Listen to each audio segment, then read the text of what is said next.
العباد والتقوى وجعل الصلاة للمؤمنين نورا وجلاء وأشهد أن لا إله إلا الله وحده لا شريك له وأشهد أن سيدنا محمدا عبده ورسوله. أما بعد، أيها الأساتذة الكرام وإخواني الطلبة الأعزاء، إن موضوع اليوم هو أهمية الصلاة في حياة المسلم. إن الصلاة هي ركن الدين الركين، وهي الصلة الدائمة بين العبد وخالقه، وهي أول ما يحاسب عنه العبد يوم القيامة. فإن صلحت صلح سائر عمله، وإن فسدت فسد سائر عمله. نقاط هامة عن قدر الصلاة. أولا، آخر وصية النبي صلى الله عليه وسلم: لقد كانت الصلاة هي الشغل الشاغل للنبي صلى الله عليه وسلم حتى في لحاظته الآخرة، فكان يقول وهو على فراش الموت: الصلاة الصلاة وما ملكت أيمانكم. ثانيا، الصلاة تنهى عن الفحشاء. يقول الله تعالى: إن الصلاة تنهى عن الفحشاء والمنكر، فالذي يحافظ على صلاته بخشوع تهديه صلاته إلى مكارم الأخلاق وتبعده عن الرذائل. أقوال السلف الصالح وآثارهم. إخواني، تعالوا ننظر كيف حال سلفنا الصالح مع الصلاة. قال أمير المؤمنين عمر بن الخطاب رضي الله عنه: إن أهم أموركم عندي الصلاة، فمن حفظها وحفظ عليها حفظ دينه، ومن ضيعها فهو لما سواها أضيع. عن عبد الله بن مسعود رضي الله عنه: من سره أن يلقى الله غدا مسلما فليحافظ على صلاته، فليحافظ على هؤلاء الصلوات حيث ينادى بهن. وقال الإمام الأوزاعي رحمه الله: كنا نتحدث أن أكثر الناس خشوعا في الصلاة. وقال أبو بكر بن عبد الله المزين: من مثلك يا ابن آدم؟ خلي بينك وبين المحراب والماء، كلما شئت دخلت على الله، ليس بينك وبينه ترجمان. ثمرات الصلاة في حياة الطالب. أيها الطلاب، إن الصلاة تنظم الوقت وتعين على الفهم والحفظ، فالطالب المصلي هو الأكثر ذكاء وتوفيقا، لأنه يستمد النور من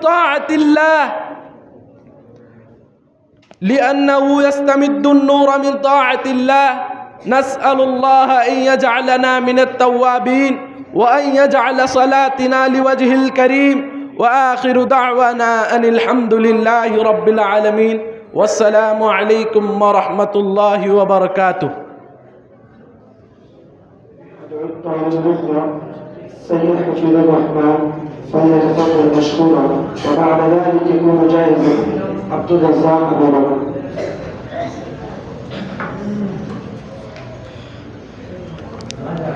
السلام عليكم ورحمة الله وبركاته. أريد أن ألقي أمامكم خطبة حول موضوع أهمية العلم.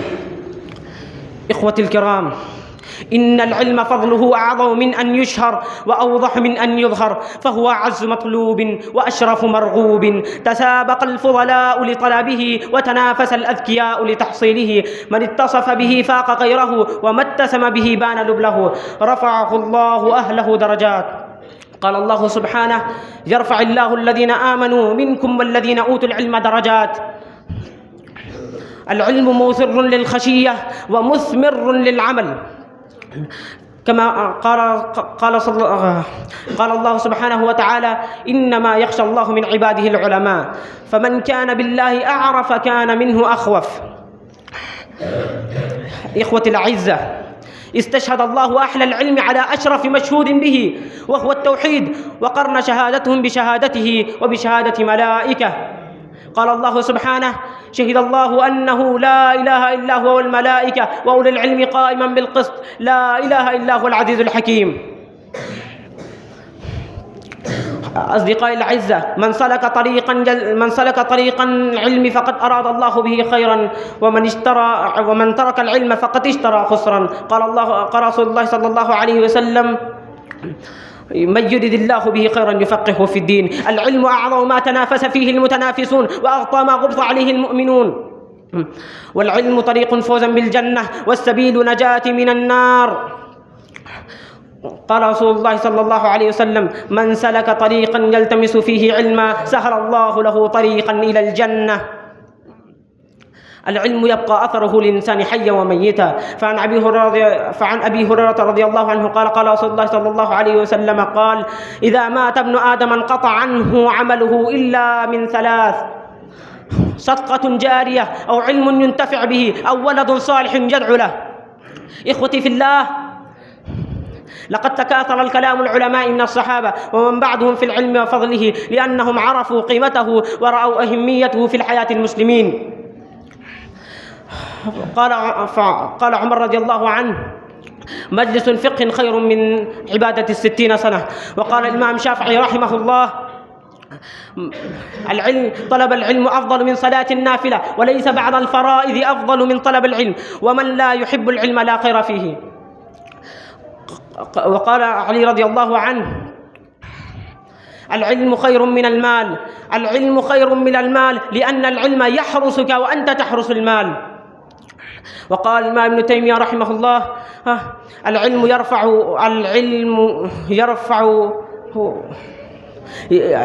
العلم. كما قال الشاعر في أحمية العلم، كما قال الشاعر في أحمية العلم: رضينا قسمة الجبار لنا فينا فإن العلم رضينا قسمة الجبار لنا فينا. وبهذا أختتم كلامي. أسأل الله المولى أن يوفقنا من كثير العلم. وعليكم السلام ورحمة الله وبركاته. ما شاء الله. إلى المنصة عبد الرزاق أبو فليتفضل تشكيرا، وبعد ذلك يكون جاهزا محمد عبد الكريم.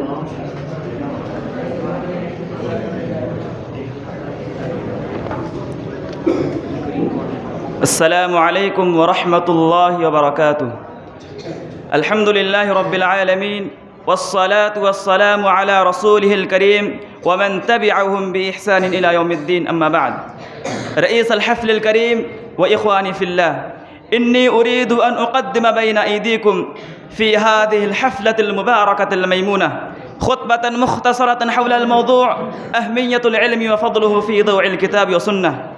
أيها المستمعون الكرام، إن للعلم أهمية كبرى وفضيلة عظمى في الدنيا والآخرة، وله مكانة مرموقة بين أهل العلم والسعادة، وهو شيء يميز به بين الحق والباطل. وأن العلم يرفع الإنسان من المنازل الوضيعة إلى المنازل الرفيعة، وهو نور في الظلمات وسلاح للفوز في الآجل والعاجل، ونعمة ربانية لا تزيد في بذلها إلا بركة. وهناك بون شاسع بين الإنسان والحيوان، حتى قال الإمام الحسن رضي الله عنه: لولا العلم لصار الناس مثل البهائم، وأن العلماء رحموا بأمة محمد من آبائهم وأمهاتهم.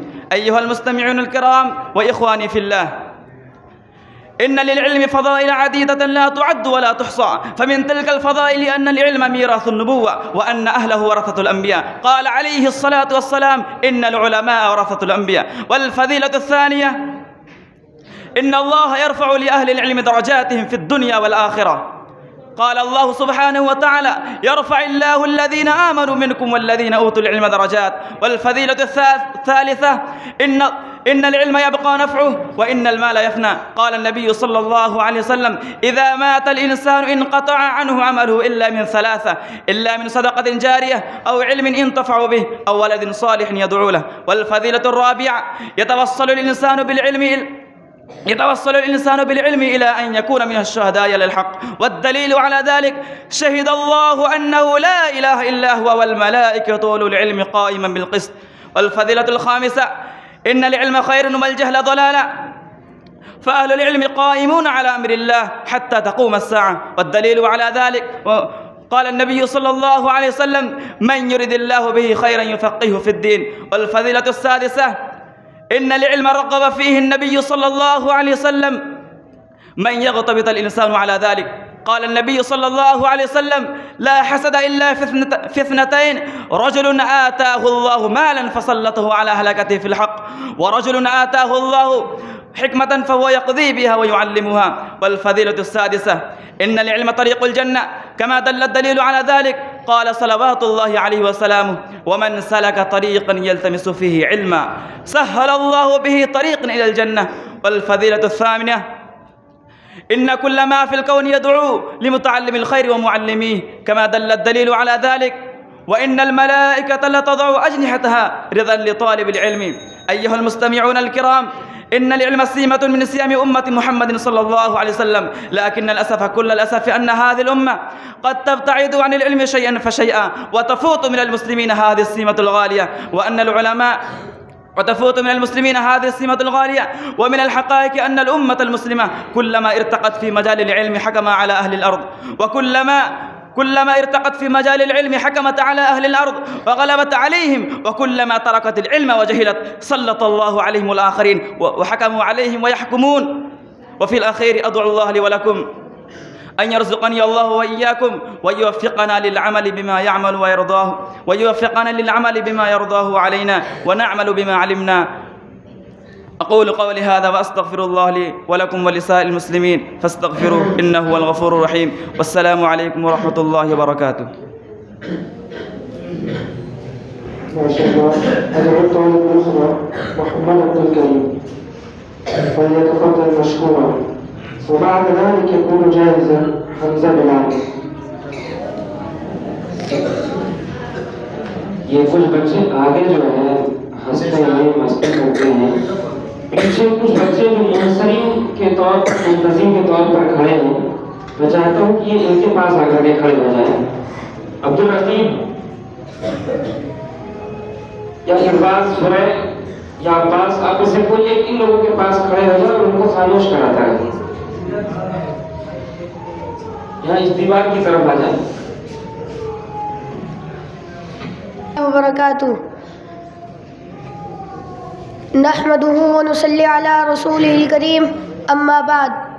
अस्हाबुस सआदा, असातिज़तनल अजिल्ला व इख्वानित तलबा, अस्सलातु हिया अमूदुल इस्लाम व अव्वलु फरीज़तिन फ़रज़हल्लाहु अला इबादिही। क़ाल अल्लाहु तआला फ़ी किताबिहिल करीम व अक़ीमुस्सलात व आतुज़ ज़काह इन्न अहमियतस्सलाति फ़ी हयातिल मुस्लिमि कबीरतुन जिद्दा फ़हिय लैसत मुजर्रद हरकातिन जसदिय्या बल हिय वसीलतुन लित्तवासुलिल मुबाशिर बैनल अब्दि व रब्बिही कमा क़ाल अन्नबी सल्लल्लाहु अलैहि वसल्लम इन्न अहदकुम इज़ा क़ाम फ़ी सलातिही फ़इन्नहु युनाजी रब्बहु। अस्सलातु मिनल उसुसिल्लती बुनिया अलैहल इस्लाम कमा क़ाल रसूलुल्लाह सल्लल्लाहु अलैहि वसल्लम बुनियल इस्लामु अला ख़म्स शहादति अल्ला इलाहा इल्लल्लाह व अन्न मुहम्मदर रसूलुल्लाह व इक़ामिस सलाह व ईताइज़ ज़काह वल हज्ज व सौमि रमज़ान। وأول شيء من الحقوق الله الذي هو يسأل عنه يوم القيامة في الصلاة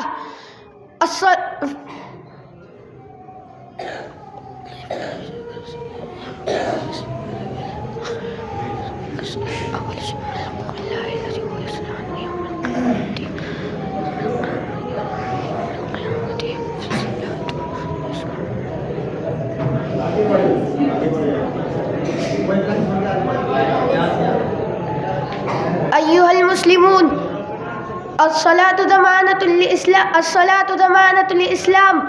قال رسول الله صلى الله عليه وسلم: العهد الذي بيننا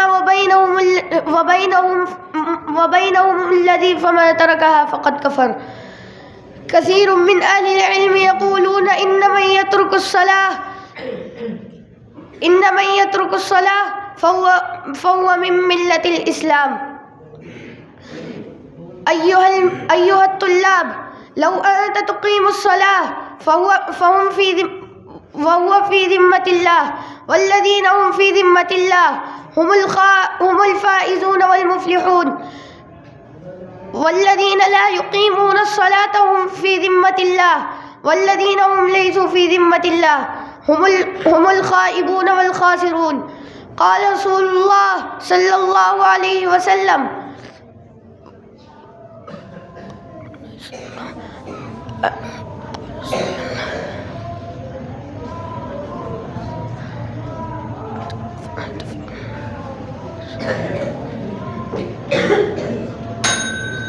السلام عليكم ورحمة الله. وبعد ذلك أدعو الطالب الأخرى حمزة فليتفضل مشكورا. وبعد ذلك يكون جائزا أحمد فرغان. السلام عليكم ورحمة الله وبركاته. الصلاة هي عمود الإسلام وأول فريضة فرضها الله على عباده. قال الله تعالى في كتابه الكريم: وأقيموا الصلاة وآتوا الزكاة إن أهمية الصلاة في حياة المسلم قوية جدا، فهي ليست مجرد حركات جسدية، بل هي وسيلة التواصل المباشر بين العبد وربه، كما قال النبي صلى الله عليه وسلم: إن أحدكم إذا قام في الصلاة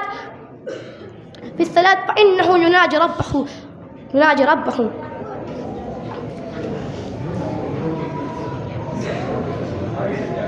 والصلاة من الأسس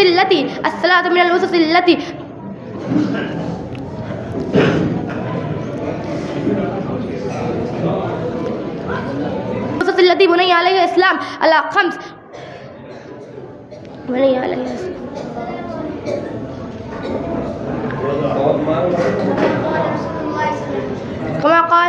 كما قال رسول الله صلى الله عليه وسلم: بني عليها الإسلام على خمس: شهادة أن لا إله إلا الله وأن محمد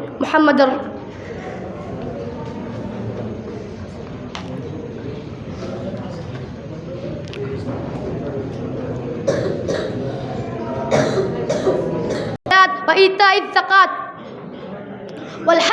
والحج والصوم ورمضان.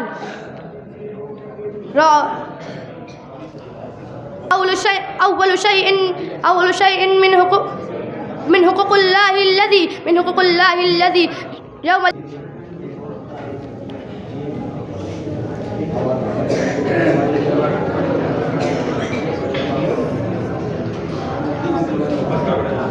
فرحان وسيم. وبعد ذلك يكون جاهزا نور مجسم بدر عالم. السلام عليكم ورحمة الله وبركاته.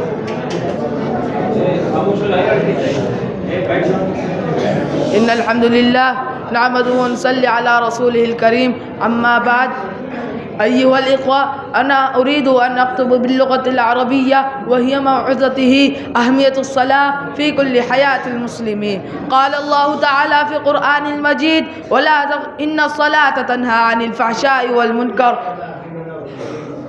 أيها الإخوة، إن الصلاة هي أعظم أركان الإسلام وآكدها بعد الشهادتين، وهي الصلة بين العبد وربه، وقد فرضت في السماء السابعة ليلة الأسراء والمعراج ودون واسطة أحد، وهي عماد الدين الذي لا يقوم الدين إلا به، وإذا سقط العمود سقط ما بني عليه. ولهذا الصلاة هي أول ما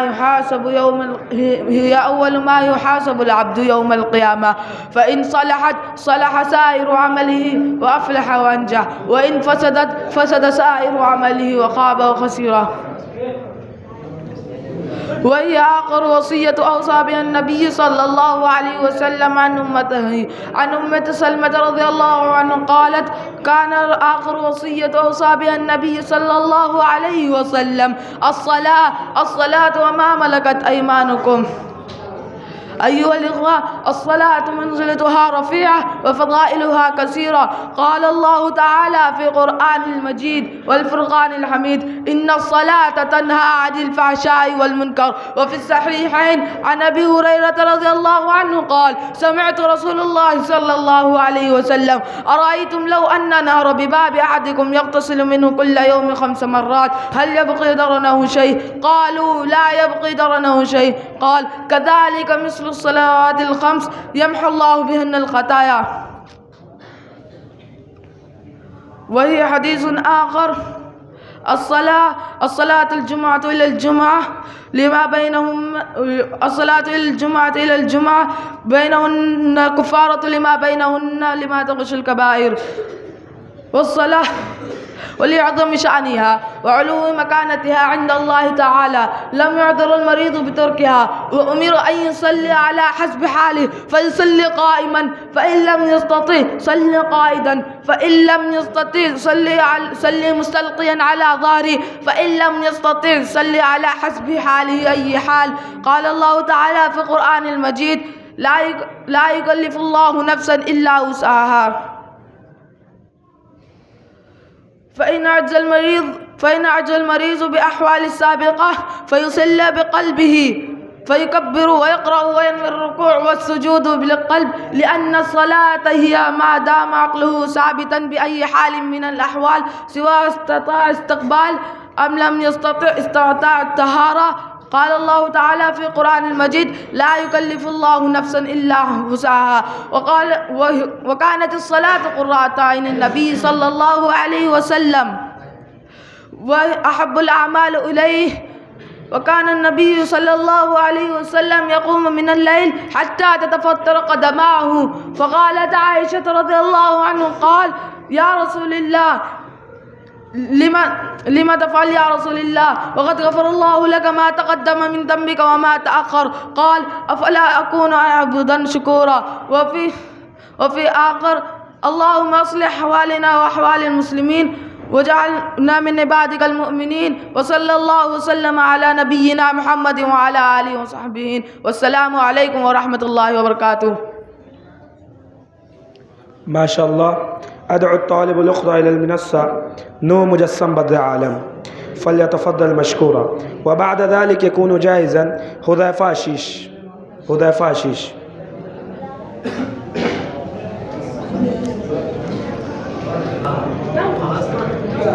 السلام عليكم ورحمة الله وبركاته.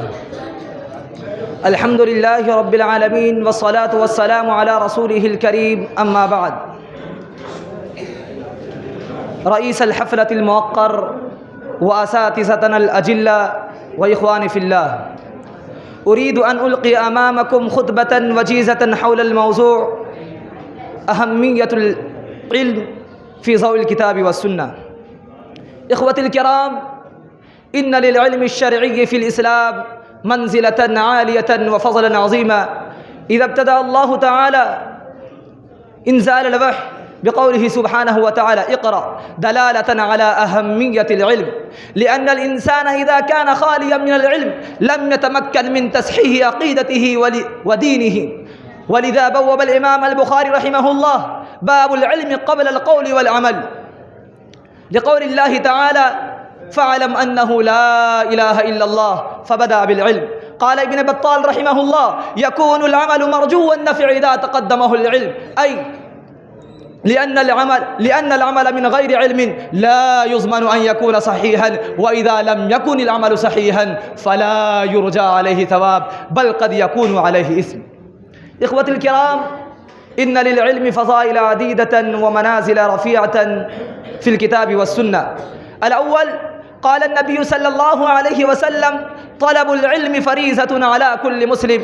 الثاني: قال النبي صلى الله عليه وسلم: خيركم من تعلم القرآن وعلمه. الثالث: قال الله تبارك وتعالى: إنما يخشى الله من عباده العلماء. قال السادي رحمه الله: فكل من كان بالله أعلم كان أكثر له خشية وأوجبت له خشية الله الانكفاف عن المعاصي والاستعداد للقاء من يخشاه.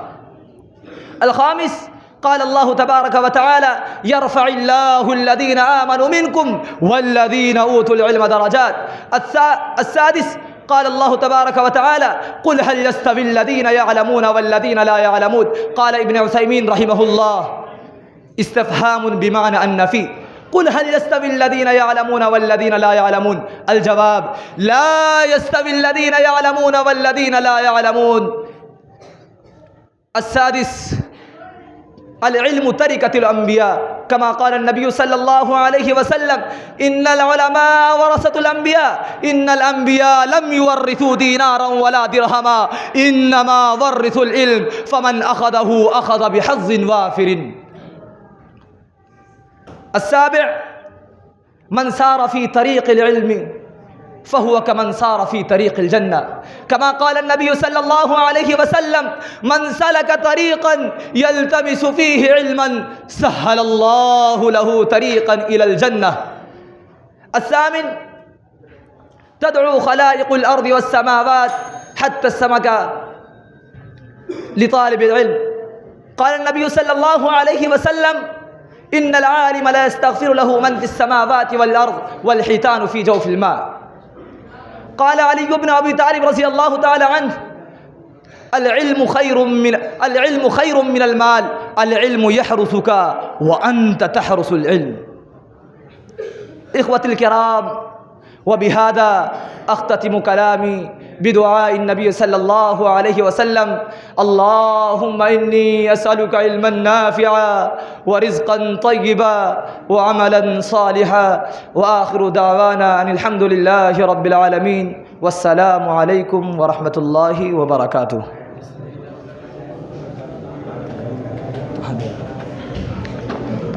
ما شاء الله. وبعد ذلك أريد عدو الطالب الأخرى حذيفة عشيش، وبعد ذلك يكون جاهزا خان محمود عبد الوحيد.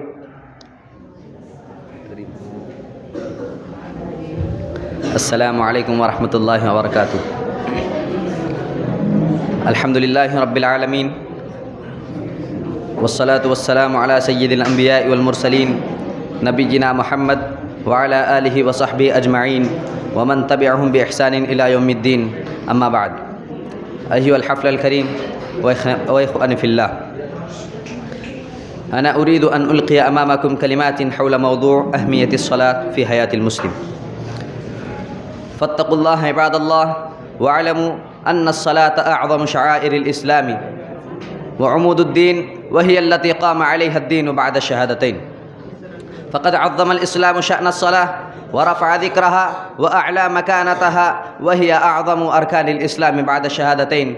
عن ابن عمر رضي الله عنهما أن النبي صلى الله عليه وسلم قال بني الإسلام على 5: شهادة أن لا إله إلا الله وأن محمد رسول الله وإقام الصلاة وإيتاء الزكاة والحج وصوم رمضان. أحبتي الطلاب، للصلاة أهمية كبيرة في حياة المسلم، ومن هذه الأهمية الأول صلة مباشرة بالله. الصلاة هي اللقاء اليومي بين العبد وربه، فيها الدعاء والخشوع وتجديد الإيمان وتذكير دائم بأن الله موجود معنا يرانا ويسمعنا. قال تعالى الذي يراك حين تقوم وتقلبك في الساجدين. والثاني راحة نفسية وطمأنينة. قال تعالى ألا بذكر الله تطمئن القلوب. فالصلاة تجعل القلب هادئا وتزيل القلق والتوتر وتمنحنا القوة لمواجهة مشاكل الحياة. والثالث تهذيب الأخلاق والسلوك. الصلاة تعلمنا الانضباط وتحافظ على الأخلاق وتنهى عن الفحشاء والمنكر. قال تعالى إن الصلاة تنهى عن الفحشاء والمنكر. والرابع تنظيم الوقت والانضباط. الصلوات الخمس تعلمنا احترام الوقت وتنظيم اليوم. قال تعالى إن الصلاة كانت على المؤمنين كتابا موقوتا. والخامس سبب للبركة والتوفيق. من حافظ على الصلاة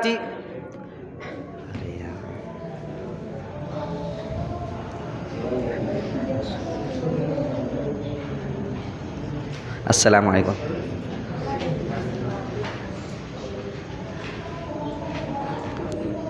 وبعد ذلك أدعو الطالب الأخرى خان محمود عبد الوحيد فليتفضل مشكورا. وبعد ذلك يكون جاهزا شيخ عفان تسليم. شيخ عفان تسليم.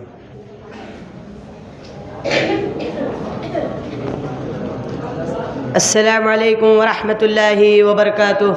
نحمد ونصلي على رسول الكريم. أما بعد، أيها الحاضرون الكرام، أريد أن ألقي أمامكم حول موضوع أهمية الصلاة في حياة المسلمين. أيها الحاضرون الكرام، نعيش في زمان سرين، زمان كثير الأشغال، فنسي كثير من المسلمين أهم شيء في حياتهم، نسوا الصلاة، نسوا هذه العبادة العظيمة.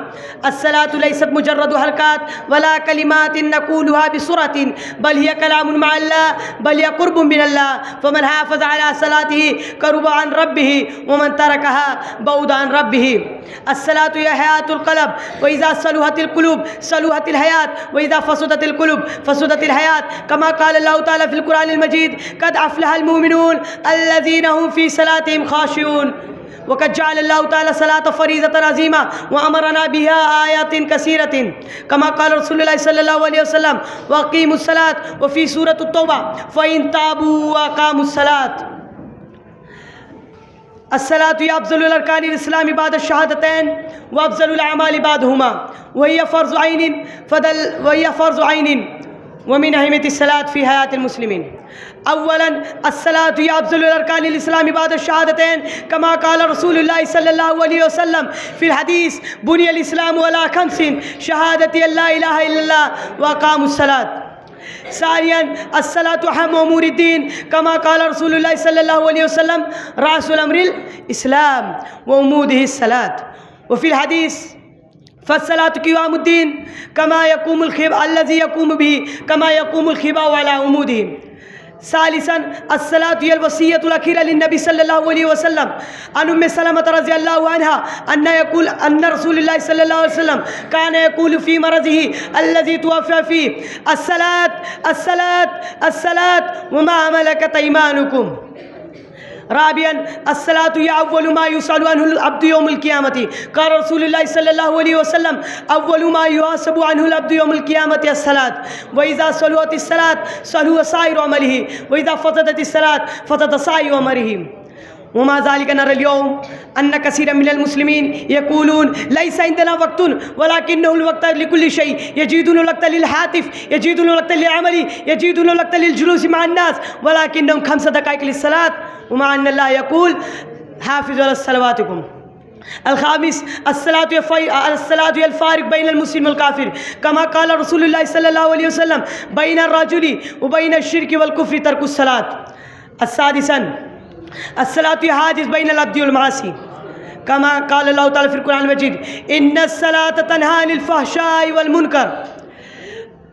أيها المستمعون، ترك الصلاة أمر خطير جدا، كما قال رسول الله صلى الله عليه وسلم: الأحد الذي بيننا وبينهم الصلاة، فمن تركها فقد كفر. عند الأخير، فاحفظوا صلاتكم واجعلوها أهم شيء في حياتكم، فمن حافظ على صلاته حفظه الله، ومن زيها زاع في الدنيا والآخرة، وما علينا إلا البلاغ. السلام عليكم ورحمة الله وبركاته. ما شاء الله. وبعد ذلك أدعو الطالب شيخ عفان تسليم أمامكم فليتفضل مشكورا. وبعد ذلك يكون جاهزا شيخ ريان تسليم. السلام عليكم ورحمة الله وبركاته. الحمد لله رب العالمين، والصلاة والسلام على أشرف الأنبياء والمرسلين سيدنا محمد وعلى آله وأصحابه أجمعين. أما بعد، اليوم أريد أن أتحدث أمامكم عن موضوع عظيم ومهم في حياتنا، وهو أهمية العلم وفضله في الإسلام. أيها الإخوة، العلم هو النور الذي يضيء طريق الإنسان، وبدونه يعيش الإنسان في الظلام والجهل. وقد أعاد الإسلام للعلم مكانة عالية، بل كانت أول آية نزلت على محمد صلى الله عليه وسلم هي اقرأ باسم ربك الذي خلق. وهذا دليل واضح أن الإسلام دين العلم والمعرفة.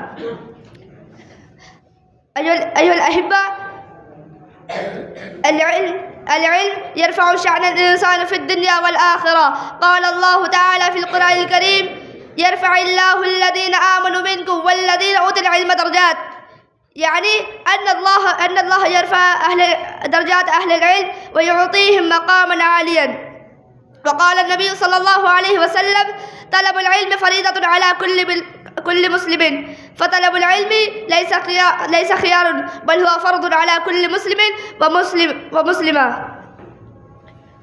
أيها الإخوة،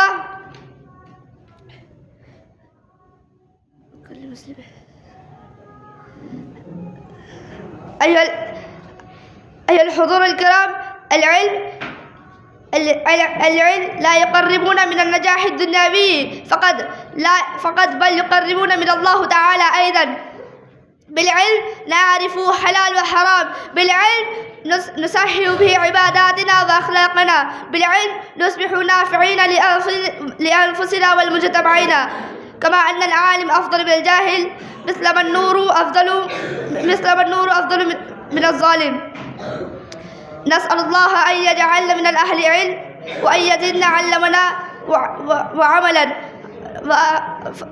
وآخر دعوانا الحمد لله رب العالمين، والسلام عليكم ورحمة الله وبركاته.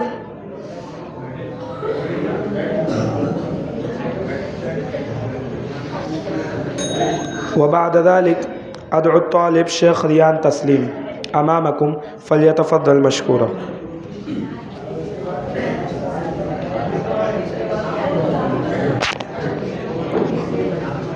السلام عليكم ورحمة الله وبركاته. بسم الله والحمد لله والصلاة والسلام على رسول الله، وبعد. حياكم الله جميعا أيها الإخوة. أستقبلكم في هذه الصباح المباركة رئيس الحفلة المؤقرة وأساتذتنا الأجلة وإخوتي في الله. أريد أن ألقي أمامكم خطبة وجيزة في هذه الحفلة السنوية حول موضوع أهمية العلم في ضوء الكتاب والسنة، فالرجاء منكم أن تستمعوا لها وتشجعوني. إخوة البررة، إن العلم في الإسلام ليس أمرا ثانويا ولا فضلا زائدا، بل هو أساس الدين وقوام العقيدة ومفتاح الهداية وسبب الإصلاح. وتتضح مكانة العلم في الإسلام من خلال أمور عدة أشير إليها على سبيل الإجمال. الأول، أن العلم أول ما دعا إليه الإسلام، فأول ما نزل من القرآن الكريم كان أمرا صريحا بالقراءة والتعلم. قال الله تبارك وتعالى: اقرأ باسم ربك الذي خلق. وهذا يدل دلالة واضحة أن هذا الدين قائم على العلم والفهم ولا على الجهل والتقليد العامة. الثاني، أن العلم سبب التمييز بين الحق والباطل. بالعلم تعرف معالم الحق وتنكشف شبهات الباطل. قال الله تبارك وتعالى: قل هل يستوي الذين يعلمون والذين لا يعلمون. بغير علم فلا يستوي صاحب البصيرة وصاحب الجهالة. الثالث، أن العلم سبب رفعة الإنسان في الدنيا وأيضا في الآخرة. فقد ربط الله تبارك وتعالى رفعة الإنسان فقال: يرفع الله الذين آمنوا منكم والذين أوتوا العلم درجات. بالعلم سلم الشرف ومكانة مفتاح. الرابع، أن العلم طريق الهداية والنجاة، وقد بين ذلك رسول الله صلى الله عليه وسلم: من سلك طريقا يلتمس فيه علما فقد سهل الله له به طريقا إلى الجنة. السادس، أن العلم لا ينفع إلا إذا اقترن بالتقوى والعمل، ولا بركة في العلم بلا خشية. قال الله تبارك وتعالى: واتقوا الله ويعلمكم الله. السابع، أن طلب الزيادة في العلم أمر رباني، وقد أمر النبي صلى الله عليه وسلم أن يطلب الزيادة في العلم، فقال الله تبارك وتعالى: وقل ربي زدني علما. إخوتي الكرام، وبهذا النصوص والدلائل يتبين لنا أن العلم هو عماد الدين ومفتاح عزة الأمم،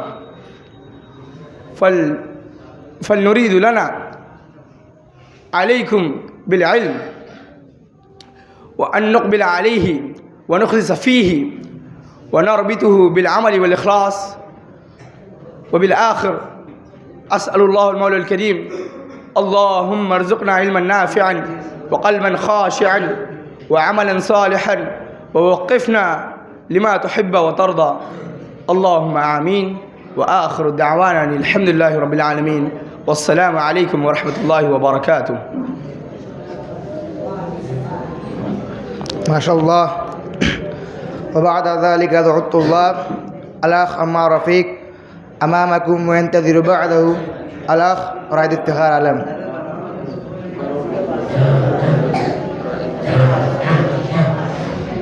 وينتظر بعده الأخ رائد افتخار علم.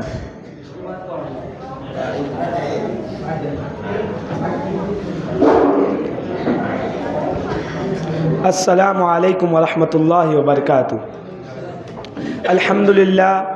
الحمد لله رب العالمين، والصلاة والسلام على رسوله الكريم وعلى آله وصحبه أجمعين. أما بعد، أصحاب السعادة، الضيوف الكرام، أساتذتنا الأجلة، وإخوان الطلبة، أريد أن ألقي أمامكم خطبة وجيزة حول الموضوع أهمية العلم وفضله في ضوء الكتاب والسنة.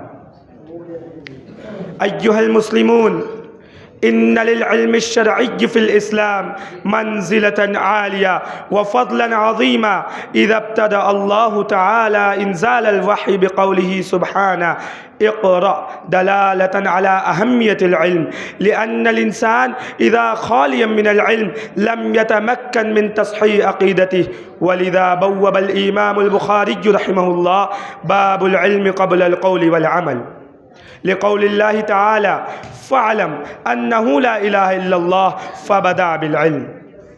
قال ابن بطال رحمه الله: يكون العمل مرجو النفع إذا تقدمه العلم. معنى قوله رحمه الله: لأن العمل من غير علم لا يضمن أن يكون صحيحا، وإذا لم يكن العمل صحيحا فلا يرجى عليه ثواب، بل قد يكون عليه إثم. وقال الله جل جلاله: إنما يخشى الله من عباده العلماء. قال السعدي رحمه الله: فكل من كان بالله أعلم كان أكثر له خشية، وأوجبت له خشية الله الانكفاف عن المعاصي والاستعداد للقاء من يخشى، وهذا دليل على فضيلة العلم، فإنه داع إلى خشية الله. تفسير السعدي. وقال الله عز وجل: يرفع الله الذين آمنوا منكم والذين أوتوا العلم درجات. قال السعدي رحمه الله: والله تعالى يرفع أهل العلم والإيمان درجات بحسب ما خصهم الله به من العلم والإيمان. وقال الله تعالى: وما يعقلها إلا العالمون. وقال الله تعالى: قل هل يستوي الذين يعلمون والذين لا يعلمون. قال ابن عثيمين رحمه الله: الاستفهام بمعنى النفي. الجواب: لا يستوي الذين يعلمون والذين لا يعلمون، فلا يستوي العالم والجاهل، وهذا عام في كل علم، حتى في علم النجارة والحدادة والكيمياء وغيرها. أيها الإخوة، العلم طريقة الأنبياء، والأنبياء يتركون في التركة العلم، كما قال النبي صلى الله عليه وسلم: إن العلماء ورثة الأنبياء، إن الأنبياء لم يورثوا دينارا ولا درهما، إنما ورثوا العلم، فمن أخذه أخذ بحظ وافر. وبعد ذلك من صار في طريق لطلب العلم فهو كمن صار في طريق الجنة، كما قال رسول الله صلى الله عليه وسلم: من سلك في طريق يلتمس فيه علما سهل الله له به طريقا إلى الجنة. فضل العالم على العابد كفضل القمر ليلة البدر على سائر الكواكب، كما قال النبي صلى الله عليه وسلم: إن فضل العالم على العابد كفضل القمر ليلة البدر على سائر الكواكب. قال علي بن أبي طالب رضي الله عنه: العلم خير من المال العلم يحرسك وأنت تحرس المال. سأل سفيان بن عيينة رضي الله عنه عن فضل العلم فقال ألم تسمع قوله تعالى حين بدأ به فاعلم أنه لا إله إلا الله فأمر بالعمل بعد العلم. وأخيرا أدعو الله تبارك وتعالى بدعاء النبي صلى الله عليه وسلم اللهم إني أسألك علما نافعا ورزقا طيبا وعملا صالحا. وآخر دعوانا الحمد لله رب العالمين. السلام عليكم ورحمة الله وبركاته. وبعد ذلك أدعو الطالب رائد افتخار علم أمامكم. وبعد ذلك يكون جاهزا سيد برهان الدين. سيد برهان الدين.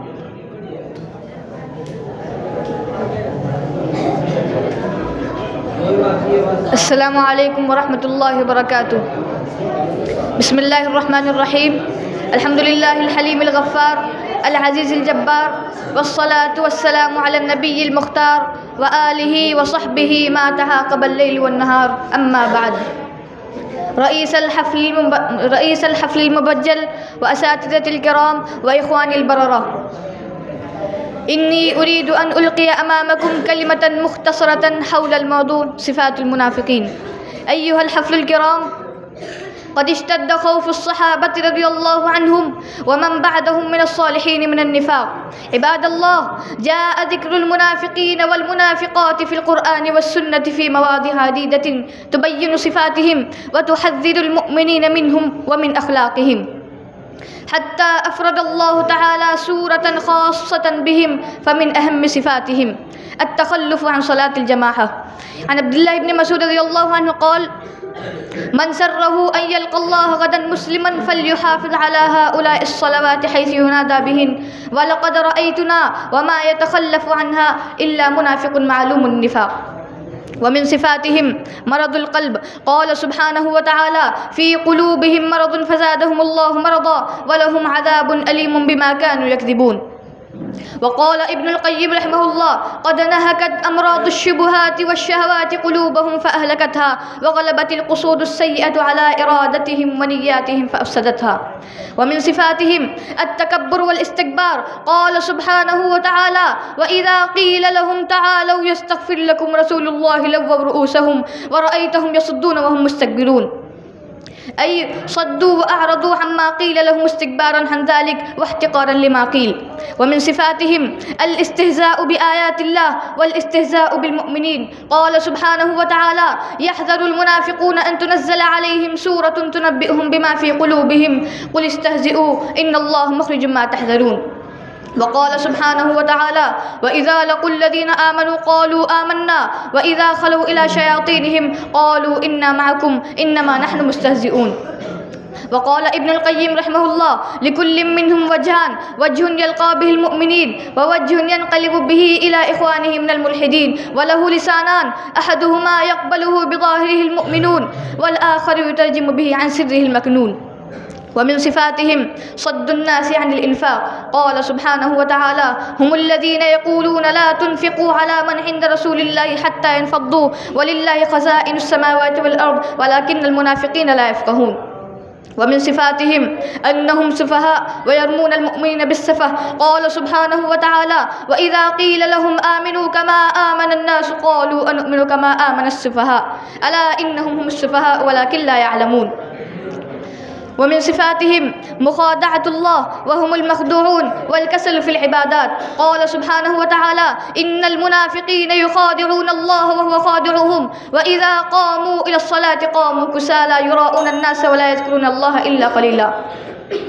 ومن صفاتهم الإفساد بين المؤمنين. قال سبحانه وتعالى: لو خرجوا فيكم ما زادكم إلا خبالا ولأوضعوا خلالكم يبغونكم الفتنة وفيكم سماعون لهم.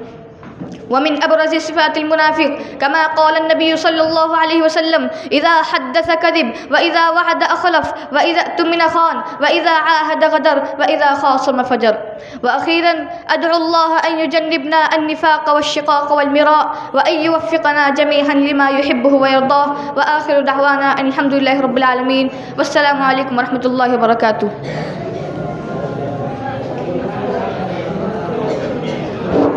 وبعد ذلك أدعو الطالب سيد برهان الدين أمامكم فليتفضل مشكورا.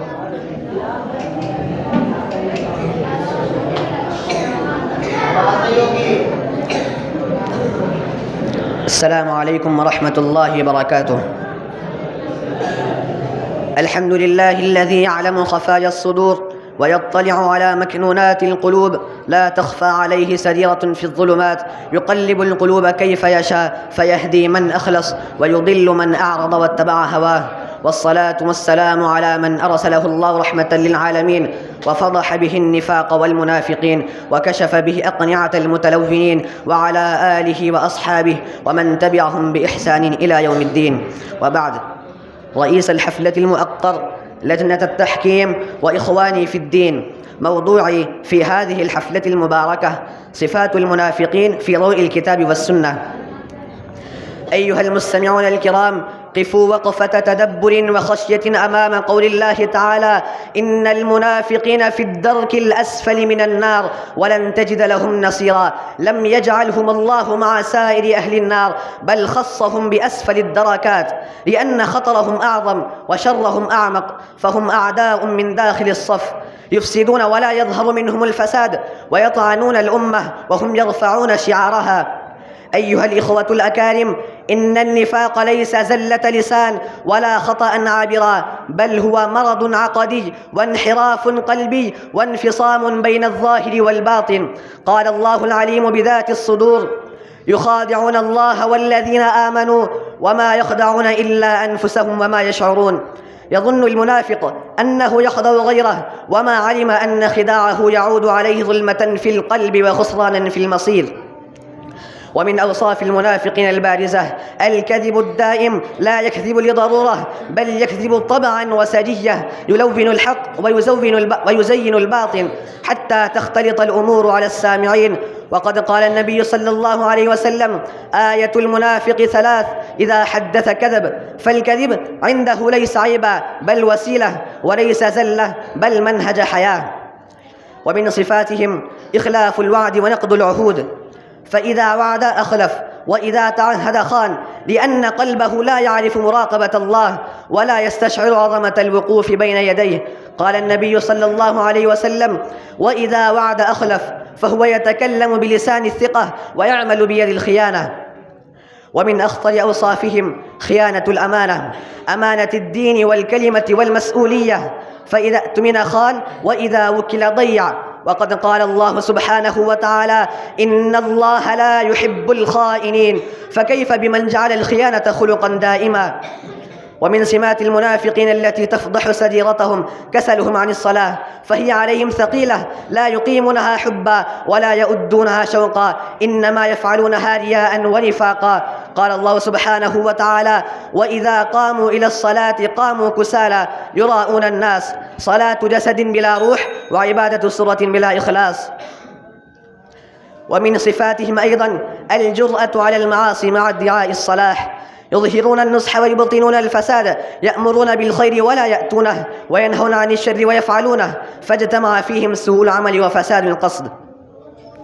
أيها الحفل الكريم، إن النفاق خطر عظيم وصارم مسلول على رقاب الأمة، ولا نجاة منه بكثرة الكلام ولا بحسن الشعارات، وإنما النجاة بصدق الإيمان وإخلاص العمل ومحاسبة النفس ومراقبة الله في السر والعلن.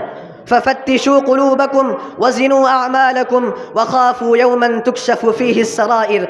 وأخيرا، نسأل الله تعالى بقلوب خاشعة أن يطهر قلوبنا من النفاق وأعمالنا من الرياء وألسنتنا من الكذب، وأن يرزقنا صدقا ينجينا وإخلاصا يرفعنا. قال تعالى: ربنا لا تزغ قلوبنا بعد إذ هديتنا وهب لنا من لدنك رحمة إنك أنت الوهاب. أقول قولي هذا وأستغفر الله لي ولكم ولسائر المسلمين فاستغفروه إنه هو الغفور الرحيم.